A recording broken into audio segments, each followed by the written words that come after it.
número 90.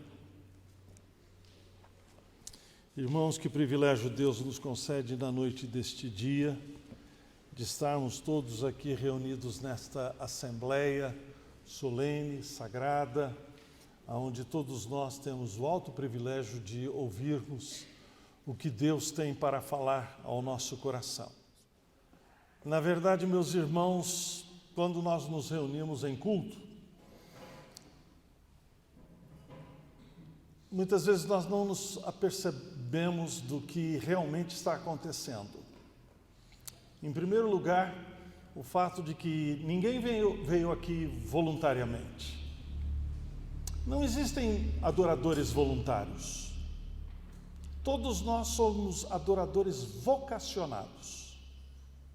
É por isso que alguns assentos estão vazios. É porque Deus decidiu que somos nós e não outros. E Ele haverá, como tem feito desde o início deste culto, trazer algumas coisas que nós não temos de nós mesmos para que possamos oferecer a Ele. Meus irmãos, na verdade, Deus não aceita nada que venha das nossas mãos. Tudo que vem das nossas mãos, Deus assopra. Ele não quer.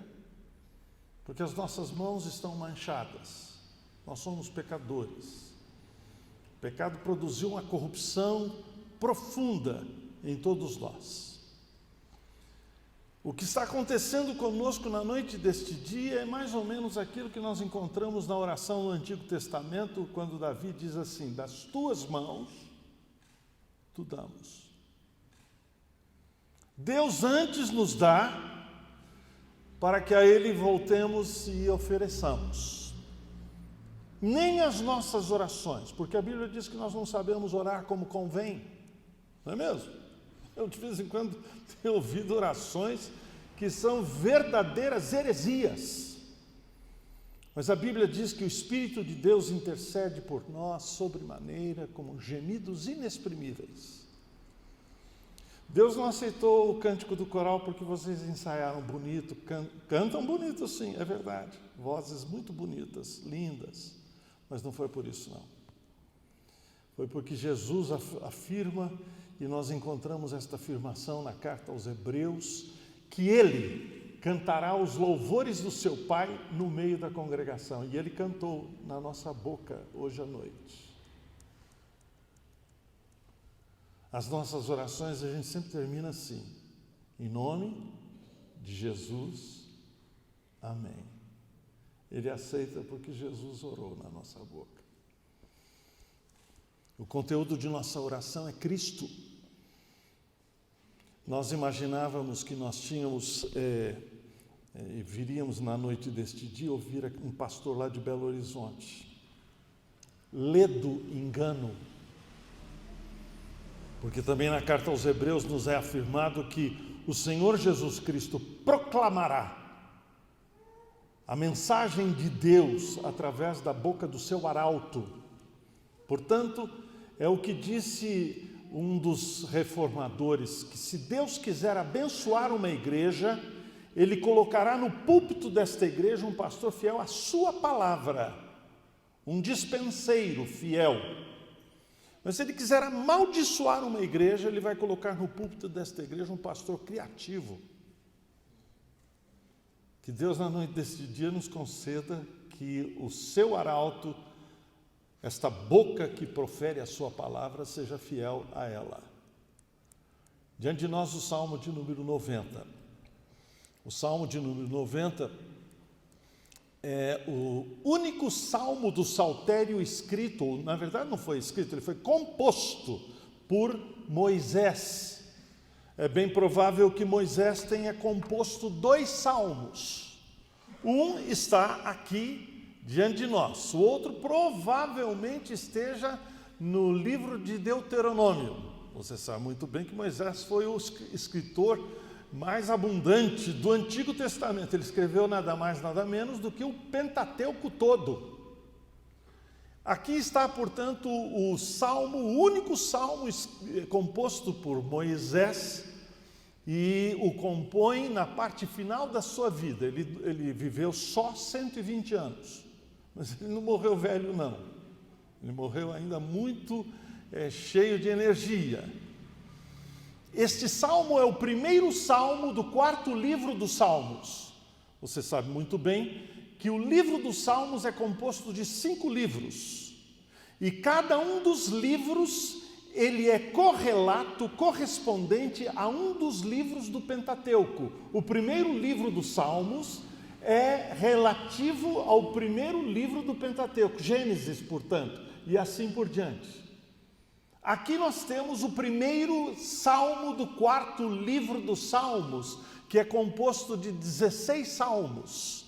E esta parte é a parte litúrgica dos salmos, ou melhor, são os salmos que nos ensinam como deve ser o culto prestado a Deus. E é bom que a gente saiba que Deus prescreve o culto que Ele quer receber. Porque nós somos, na verdade, meus irmãos, criadores de cultos. Porque nós somos idólatras. E por sermos idólatras, criadores de deuses, e nós vamos adorando os deuses da nossa mente de acordo com os cultos que nós vamos criando. Por essa razão, Deus determina, Deus prescreve como Ele deseja, como Ele quer ser adorado. Não segundo as nossas imaginações, mas segundo as suas prescrições. O Salmo de número 90 é um dos exemplos de como nós devemos começar o culto.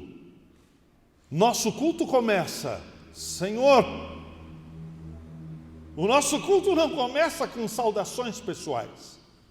O nosso culto começa com essa noção do maravilhamento, quando nós abrimos os nossos olhos da fé e a nossa alma se expande, então, nesta assembleia e começamos a perceber que estamos diante de coisas que são infinitas, de realidades que são extremamente maiores do que nós possamos sequer conter.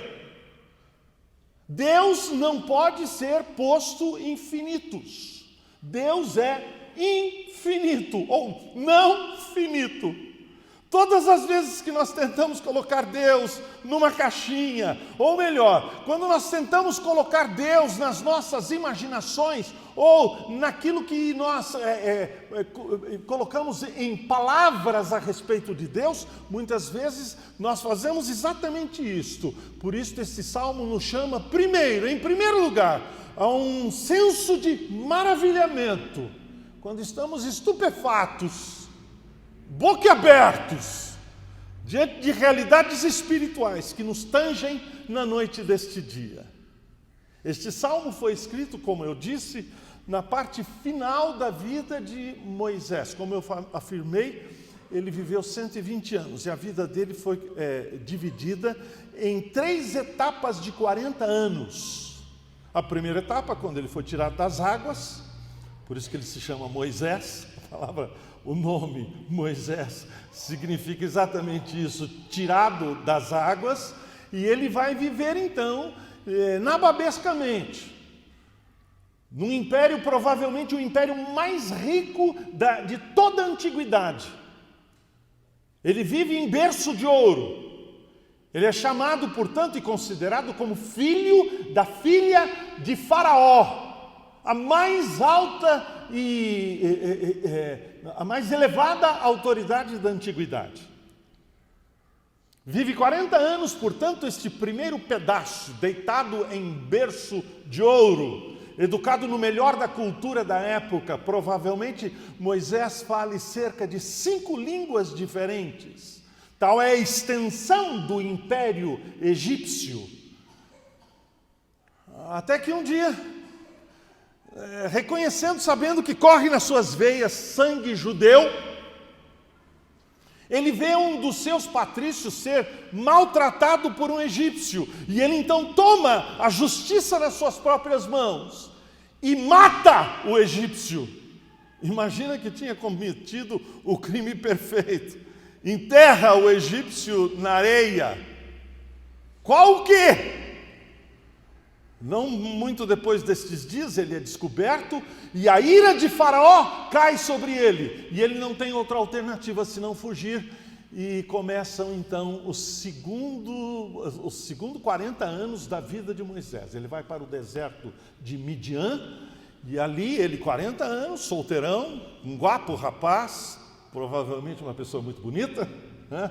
E ele encontra o amor da sua vida, a filha de Jetro. Ele a defende.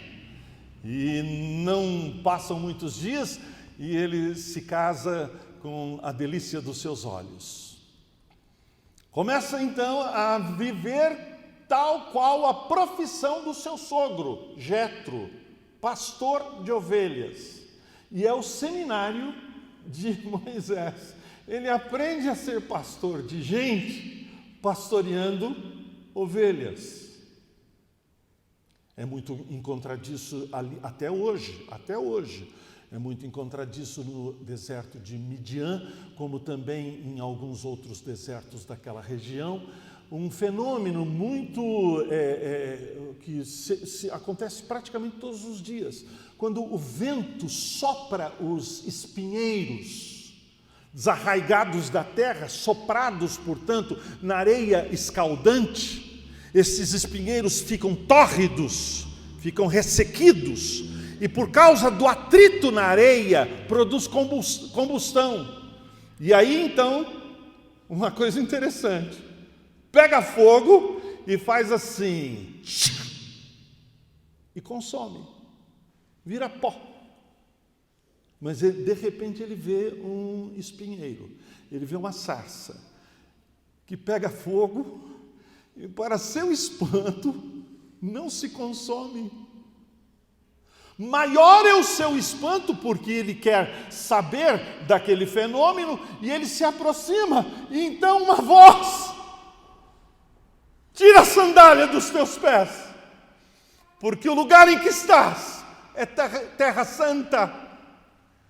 E ele ouve a própria voz de Deus, e Deus então dá a ele o mais importante e portentoso de todos os chamados da antiguidade e de todos os tempos, para que ele seja na mão de Deus um instrumento para a libertação do povo de Israel do tacão do Egito. Ele fica apavorado. Na verdade, por razões pessoais, ele afirma: olha, eu não posso nem falar, eu sou gago. A quem eu vou anunciar? Então Deus lhe afirma: eu sou o que sou, lhe enviei. E por este nome, eu sou o que sou, Deus haverá de ser conhecido perpetuamente. Ou melhor, é Ele aquele que é a origem de tudo. Contudo, não tem origem em nada. Ele é o Criador de todas as coisas, mas Ele não é criado por absolutamente ninguém. Ele é a fonte de tudo. Nele nós existimos, nele nós nos movemos, nele nós respiramos, nós envelhecemos, nós murchamos, nós morremos. Deus não envelhece, Deus não murcha, Deus não morre. E aí então começam os últimos 40 anos da vida de Moisés. Ele se torna então, conforme nós conhecemos a história, este instrumento nas mãos de Deus diante de Faraó, e aí então acontecem aquelas pragas, aqueles acontecimentos que são narrados no Antigo Testamento, até que Faraó não resiste mais. Então abre mão e deixa o povo de Israel marchar para longe do Egito, para a terra prometida. Moisés é o grande líder. Ele representa a Deus. Deveria então apresentar traços peculiares de Deus, tal como a paciência. Mas o povo é empedernido. O povo é aborrecido. O povo, na verdade, o pressiona. Moisés, aqui nós temos pela manhã, o café da manhã, maná. Os meninos perguntam para a mamãe: mamãe, o que nós vamos ter de cardápio na hora do almoço? Maná! À tardezinha vamos ter o café da tarde. Mamãe! E eu não sei, irmãos, se você sabe o significado da palavra maná. A palavra maná significa: o que é isto? Quando chega a noite, quando perguntam para aquela que vai fazer o cardápio da noite, o que nós vamos ter? Olha, nós vamos comer hoje à noite. O que é isto? E o povo começa a ficar aborrecido, impaciente, pressiona Moisés. E de repente acaba a água, não há água. E Deus determina: Moisés, fale com a rocha. E ele, impaciente do jeito que estava, pressionado pelo povo, porque começam a dizer: Moisés, pelo menos lá no Egito, nós tínhamos pepino, nós tínhamos cebola, nós tínhamos carne, e aqui, o que é isto toda hora? Moisés perde a paciência, e ao invés de falar com a rocha, ele fere a rocha, e o faz por 2 vezes. E por causa deste pecado, ele não entra mais na terra da promessa. O escritor aos Hebreus mostra a gravidade deste pecado, porque a rocha é Cristo.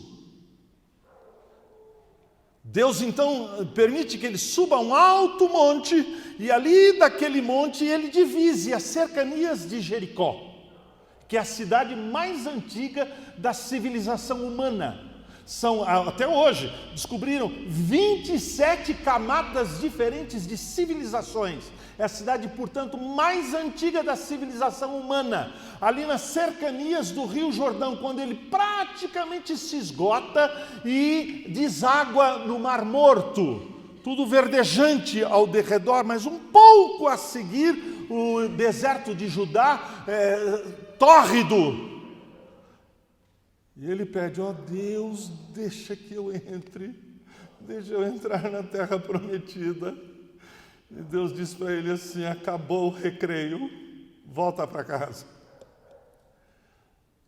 É bem provável que ele pegue o seu quinor, que é a sua harpa de 3 cordas, e ele dedilha esta harpa, e ele começa então a cantar: Senhor, Tu tens sido o nosso refúgio de geração em geração. Antes que os montes nascessem, se formassem a terra e o mundo, de eternidade a eternidade, Tu és Deus. As primeiras declarações são declarações pura e simplesmente estupendas, que chamam a nossa fé ao limite, estica a nossa crença nesta realidade tão preciosa que é a realidade de Deus. Senhor, Tu tens sido o nosso refúgio. Em outras palavras, ó Deus, Tu és a nossa casa. Em Ti nós moramos, em Ti nós habitamos, em Ti nós nos movemos, em Ti nós existimos. Foi exatamente estas palavras que o apóstolo Paulo usou diante dos filósofos atenienses lá no Areópago. Em Deus nós somos. Até mesmo para pecar, nós precisamos de Deus. Porque o pecado nada mais é do que o uso do melhor, o uso dos melhores dons, o uso dos melhores dotes, das melhores capacitações, para o pior. Nós não pecamos na ausência de Deus, nós pecamos aos olhos de Deus. É como o adúltero que adultera perante a face da sua esposa, numa afronta diante de Deus. Senhor, Tu tens sido o nosso refúgio. Em Ti nós moramos, em Ti nós habitamos. Senhor, Tu tens sido o nosso refúgio de geração em geração. Em outras palavras, assim como foi com meu pai, assim como foi com o pai do meu pai, assim como foi com o pai do meu pai, até o nosso primeiro pai, Adão, e sua esposa Eva. Assim é com todos nós. Não há absolutamente ninguém sobre a face da terra que exista, a não ser existir sob os auspícios de Deus. Deus é sobre tudo, Deus é sobre todos, nele em geração nós existimos. E é interessante, meus irmãos, aqui ele faz uma analogia, uma comparação, porque nós não temos condições de conhecer a Deus face a face. Nós não temos condições, na verdade, de definir a Deus segundo aquilo que Deus efetivamente é. Portanto, Deus coloca impressões digitais no universo, na coisa criada, para que a gente possa ter uma ideia, ainda que remota. Os céus manifestam a glória de Deus. O firmamento anuncia as obras das suas mãos. É claro que aqui em Lafayette nós praticamente não vemos o céu, não é verdade? Porque essa cidade é muito iluminada, né? Mas quando a gente vai lá para o sítio, para o interior, para uma fazenda, onde as coisas são iluminadas com lamparina, né? Com vela, aí a gente começa a ver o esplendor da abóbada celeste. E começamos a imaginar, meus irmãos, a grandeza do universo criado. Se porventura você tiver condições de criar ou de inventar um foguete que viaje à velocidade da luz, na bagatela de 300 mil quilômetros por segundo, ou melhor, um foguete que num segundo dê 5 voltas através do globo terrestre, né? Se você descobrir um aparelho que voe a esta velocidade, você tomando este aparelho aqui na Terra e viajando em rumo à estrela mais próxima do sistema solar, que por acaso se chama Próxima, você sabe quanto tempo, viajando a 300 mil quilômetros por segundo, você levaria para chegar na estrela mais próxima? 4 anos e 8 meses. E ainda assim, nós estamos na rama daquilo que nos circunscreve a Via Láctea. Nós nem saímos da Via Láctea. Atravessarmos a Via Láctea no vazio para encontrarmos então a outra que está mais próxima, a galáxia de Andrômeda. Não há número na nossa cabeça para conter essa distância. Deus é maior. Não uma galáxia, a Via do Leite ou a Via Láctea. Não 2 galáxias, a galáxia de Andrômeda, com milhões e milhões, bilhões de sóis, luas e estrelas. Não somente essas 2 galáxias, mas milhões e bilhões de galáxias. Deus é maior. Irmãos queridos, nós não estamos aqui adorando um Deus que nós possamos colocar no nosso bolso, como se fosse um pé de coelho. Orações que nós fazemos como se estivéssemos apresentando a nossa agenda diante de Deus, para que Deus se curve a nós. Não! As nossas orações não mudam a Deus. As nossas orações nos mudam diante de Deus. Senhor, Tu tens sido nosso refúgio de geração em geração, antes que os montes nascessem, se formassem a terra e o mundo. E agora ele entra num outro conceito, não somente o conceito da grandeza espacial, como se Deus pudesse então ser comparado com o universo sideral, agora a grandeza de Deus em termos de tempo, não em termos de espaço, mas em termos de tempo. Ele diz assim, de eternidade a eternidade, Tu és Deus. Irmãos queridos, é interessante, não é mesmo? Porque quando a gente usa esse conceito de eternidade, o conceito de eternidade é tudo, não é não? O que tem além da eternidade. Nada, não é verdade?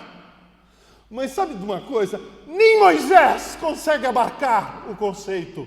É por isso que ele usa esta expressão de eternidade a eternidade. De repente, meus irmãos, nós somos levados a alguma coisa que é pura e simplesmente chocante.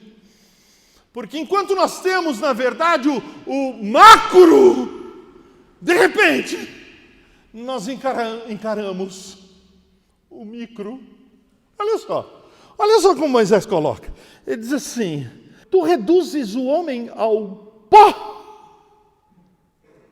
e dizes: tornai filhos dos homens. Não é pura e simplesmente uma descrição, mas um decreto. Meus irmãos, conforme o pastor Daniel falou, eu fui pastor de uma igreja durante 41 anos. Você não pode imaginar o número de enterros que eu fiz, cerimônias fúnebres. Via de regra, terminava a cerimônia dizendo assim: pó ao pó, terra a terra, cinza a cinza. Sobre mim e sobre você haverá de ser dito isso também. Nós estamos numa fila. Ninguém sabe qual é o primeiro da fila. O pastor Daniel pensa que eu sou o primeiro da fila. Eu acho que é ele o primeiro da fila. Não, ele prefere que seja eu, na verdade. Quem sabe? A nossa vida é muito frágil, meus irmãos. Não é mesmo? Nós vivemos entre duas baforadas. Nós vivemos entre dois almoços. Não é verdade? Mas isso não é pura e simplesmente a descrição de algo natural, é a descrição de um decreto de Deus. Tu reduzes o homem ao pó e dizes: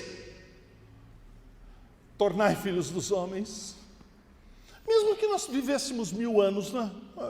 Claro que a primeira etapa, quando você lê o livro do Gênesis, os primeiros momentos da existência humana sobre a face da terra, os homens quase viveram 1000 anos.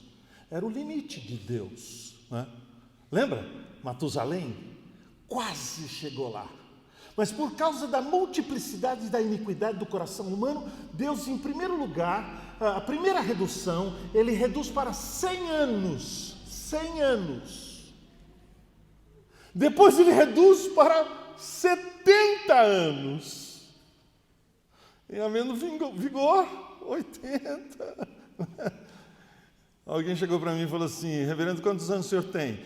Eu disse: eu tenho 67. 68, 69, 70. A pessoa virou para mim e falou assim: reverendo, nem parece que o senhor tem 67 anos. Parece muito mais.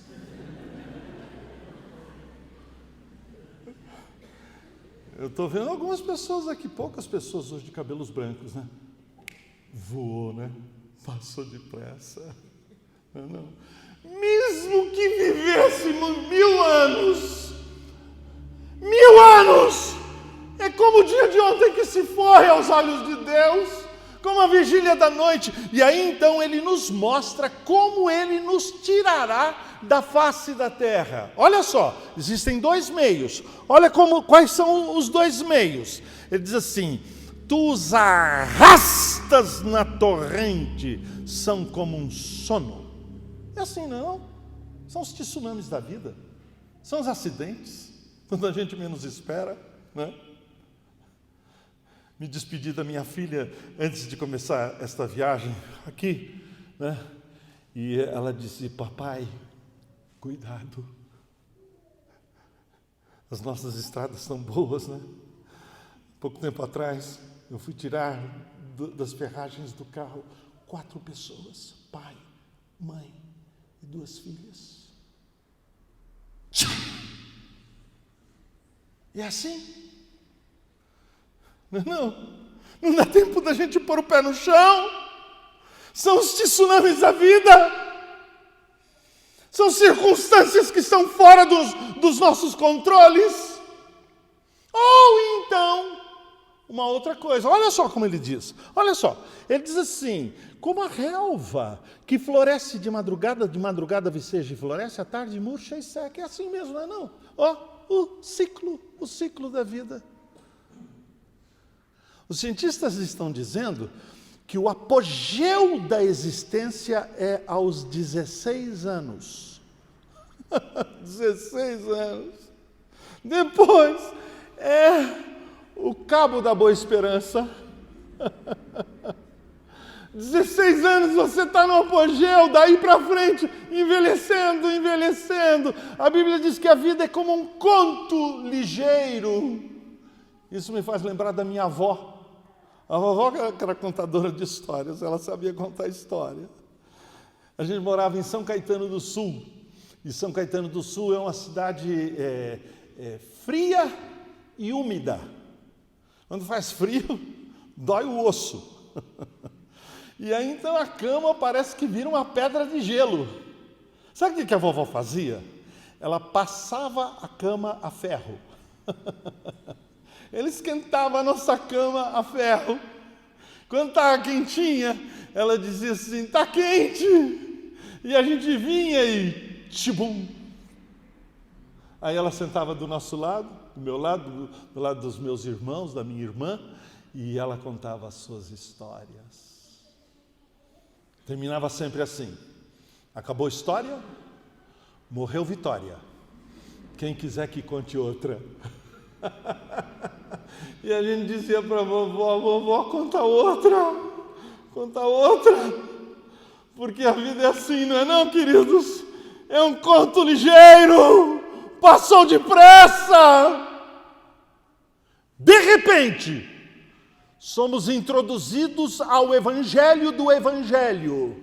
Nós somos introduzidos ao âmago do evangelho, que é a parte mais terrível das Escrituras. A gente pensa que o Evangelho começa com o amor de Deus, não é não? O Evangelho não começa com o amor de Deus.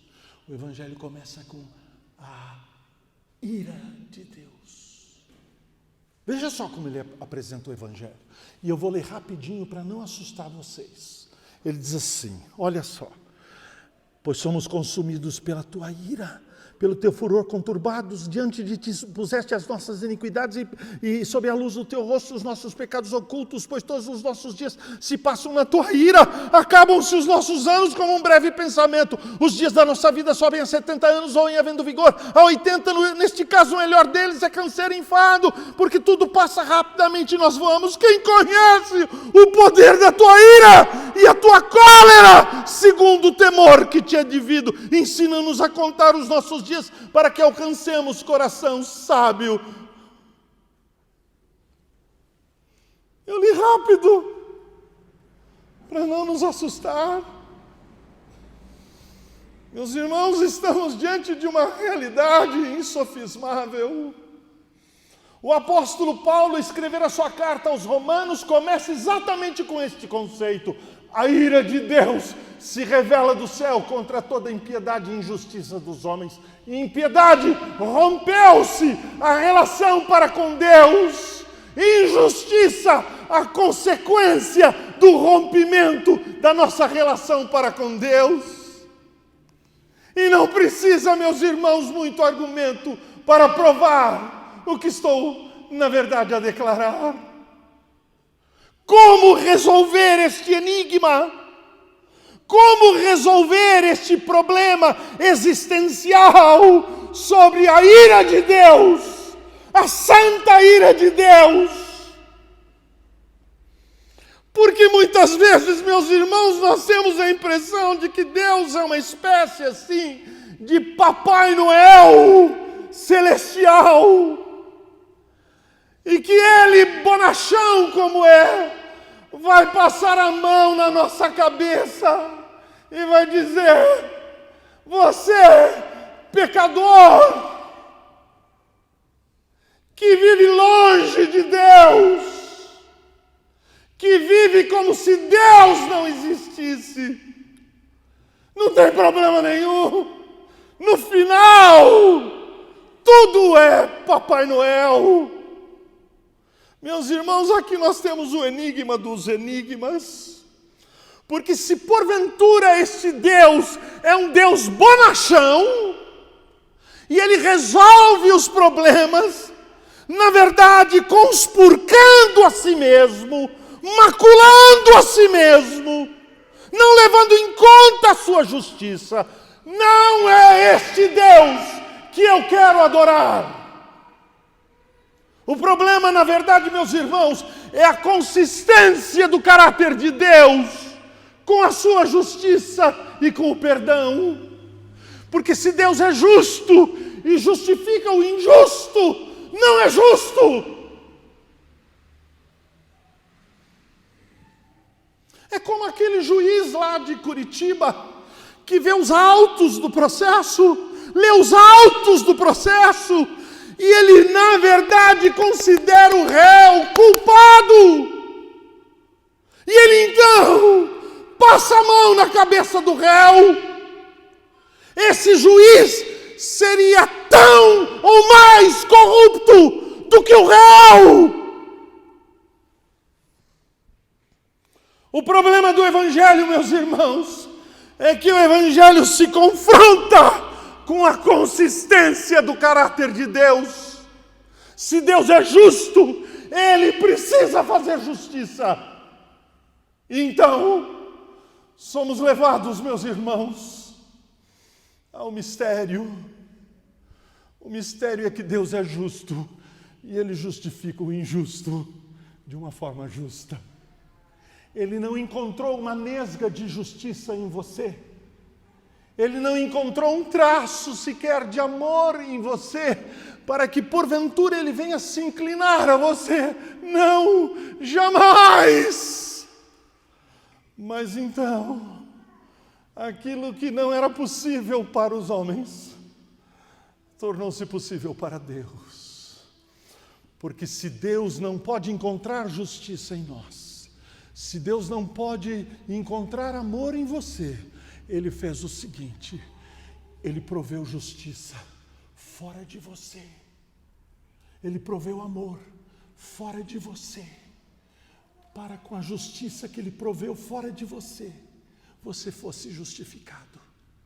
O amor fora de você, para que você fosse amado. Porque a Bíblia diz que Deus prova o seu amor para conosco pelo fato de ter Cristo morrido por nós, sendo nós ainda pecadores.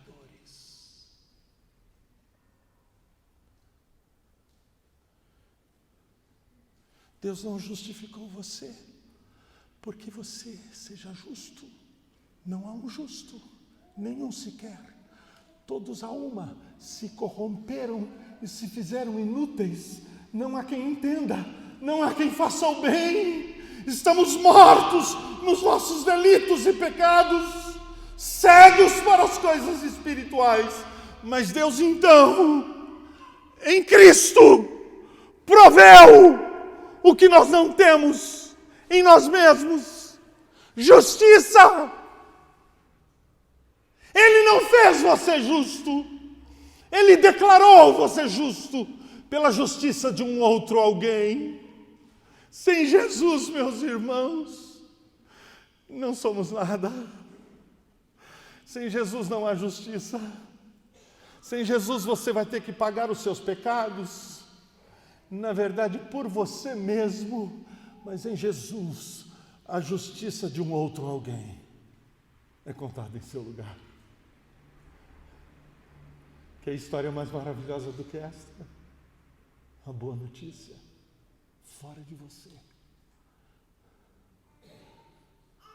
Você conhece certamente aquele versículo das Escrituras, que é provavelmente o versículo mais conhecido da Bíblia, que diz assim: porque Deus amou ao mundo de tal maneira que deu o seu Filho unigênito, para que todo aquele que nele crê não pereça, mas tenha a vida eterna. E tem muitas pessoas que dizem assim: Deus amou ao mundo de tal maneira. Não, não, 1000 vezes não! Deus não amou ao mundo de tal maneira. Deus amou ao mundo de tal maneira. A maneira de Deus amar ao mundo é Cristo. Sem Cristo, a ira de Deus. Com Cristo, a justiça de Deus que se perfaz em um outro alguém. Aí o salmo muda. Eu não sei se você já viu aquele brinquedinho que nós com cabelo branco a gente brincava. Os caleidoscópios. Lembra? Caleidoscópio. Você punha assim, dava uma giradinha e mudava tudo. Mudou tudo agora. Jesus muda tudo. É uma nova realidade. É uma nova realidade. Aí ele diz assim: volta-te, Senhor, até quando? Tem compaixão dos teus servos. É como se ele estivesse dizendo: ó Deus, eu não quero fugir de ti. Fugir de Deus é idiota, né? É uma idiotice. Como é que você pode fugir de Deus? Se subo aos céus, lá estás. Se faço a minha cama no mais profundo abismo, lá estás também. Se tomo as asas da alvorada e digo: olha, vou me deter nos confins dos mares, até lá me haverá de guiar a tua mão e a tua destra me susterá. Se eu digo com efeito, as trevas me encobrirão, trevas e luz são a mesma coisa. Para onde fugirei do teu espírito? Para onde me ausentarei da tua face? Aí o salmista diz assim: não quero mais fugir de Deus, quero fugir para Deus. Volta-te, Senhor, até quando? Tem compaixão dos teus servos. Em outras palavras, não me trata de acordo com o que eu mereço, me trata de acordo com a tua compaixão. Porque você já pensou, se Deus tratar você de acordo com o que você merece, você está fulminado. Eu tenho ouvido algumas orações malucas assim. Eu ouvi uma pessoa orando, sim, eloquente, toda aquela voz impostada. Ele disse assim: Senhor, seja justo comigo. Eu pensei comigo mesmo, Deus vai então fazer com ele assim, ele vai voltar aos elementos, vai virar o pó. Diante de Deus, eu quero confessar uma coisa aqui para essa assembleia, para os meus irmãos: eu não quero que Deus seja justo comigo, não. Eu quero que Deus exerça sobre mim compaixão. E quando isto acontece, 3 pedidos subsequentes se perfazem. Olha só: sacia-nos de manhã com a tua benignidade, para que cantemos de júbilo e nos alegremos todos os nossos dias. Você está percebendo o que ele está pedindo? Ele falou assim: dá-me uma alegria saciadora. Dá-me uma alegria que mata a fome da minha alma. Não é isso que você pede? Não é isso que você quer? Não, uma alegria que mata a fome da alma. É engraçado, a gente busca isso em um monte de coisa, não? Salomão buscou. Sabia que ele buscou? Ele buscou nas riquezas, nos bens materiais. Ele buscou nos seus palácios construídos, rios que foram desviados para a frente dos palácios dele, riqueza sem fim. No final da vida dele, ele disse assim: vaidade das vaidades, tudo é vaidade, é correr atrás do vento.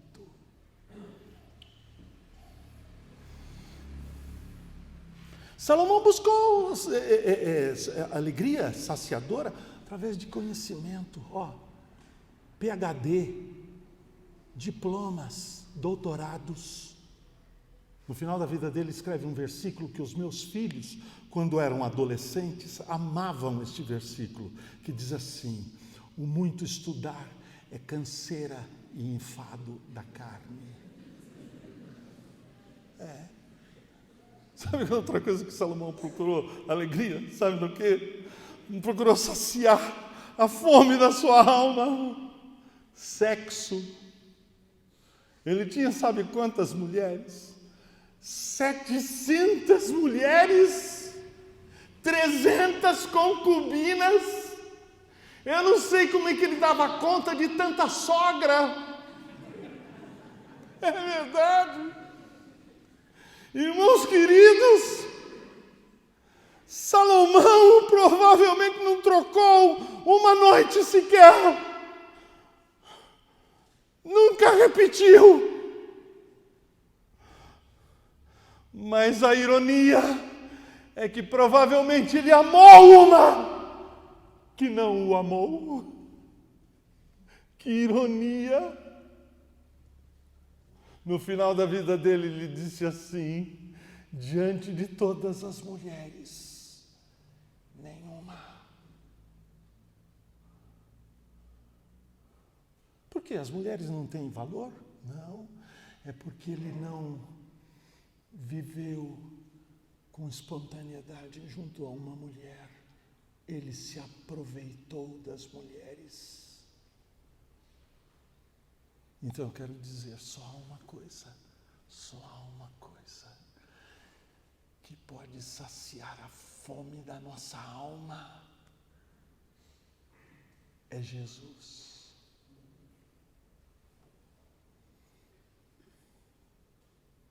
Não é mesmo? Só Jesus. Segundo pedido. Ele diz assim: alegra-nos por tantos dias quanto nos tens afligido, por tantos anos quanto suportamos a adversidade. Sabe o que Moisés está pedindo? Ele está pedindo o seguinte: ó Deus, trata com o meu passado. Passado é barra, não é não? Passado é um negócio complicado. Passado é aquela mão morta, gelada, gelatinosa, que passa nas nossas costas e a gente diz assim: ai, por que eu falei aquilo? Por que eu fiz aquilo? Entrou uma menina, talvez uma das meninas mais lindas da nossa igreja no gabinete pastoral, e ela, quando pediu para fechar a porta, ela desatou em choro convulsivo. Eu pedi: senta, por favor, fique à vontade aqui. Eu sentei do outro lado da mesa e tentei controlá-la. Depois de algum tempo, ela se refez e disse: pastor, eu vim aqui porque eu cometi um pecado contra Deus. O senhor sabe, pastor, eu namoro com esse rapaz aqui da nossa igreja.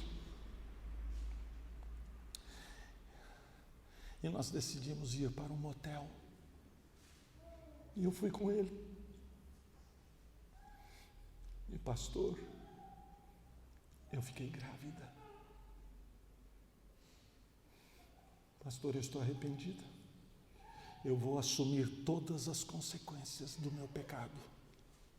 Todas. Eu quero assumir isto diante do meu pai e da minha mãe. Eu não falei com o papai, não falei com a mamãe. Eu vim aqui para pedir que o senhor me acompanhe. Nem o meu namorado sabe o que está acontecendo. A igreja também não sabe. Já confessei diante de Deus o meu pecado. Eu estou profundamente arrependida. Estou pronto a assumir todas as consequências. Eu pensei no meu coração: o que eu vou dizer para essa menina? Parecia minha filha. Olhei para ela e orei. Orei com os olhos abertos e pedi: ó Deus, me dá uma palavra. E eu disse para ela: os teus pecados estão perdoados.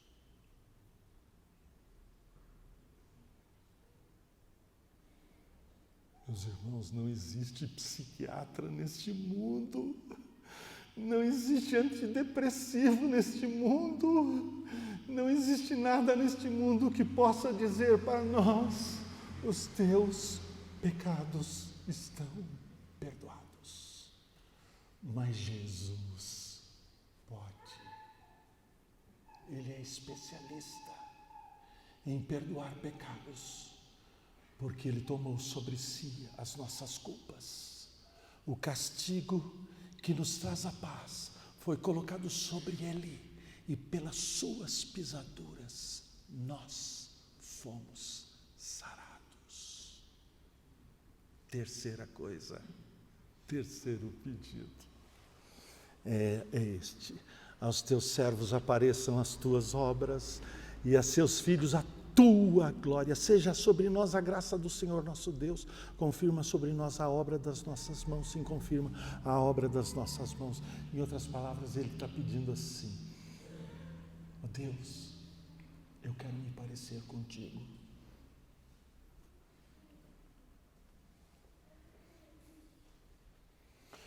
Tem a ver com aquele cântico, não sei se vocês conhecem, mas tem a ver com aquele cântico que nós cantávamos quando a gente tinha cabelo preto. Eu não sei se você se lembra daquele cântico, que diz assim: que a beleza de Cristo se veja em mim, toda a sua admirável pureza e amor. Ó tu, chama divina, todo o meu ser refina, até que a beleza de Cristo se veja em mim.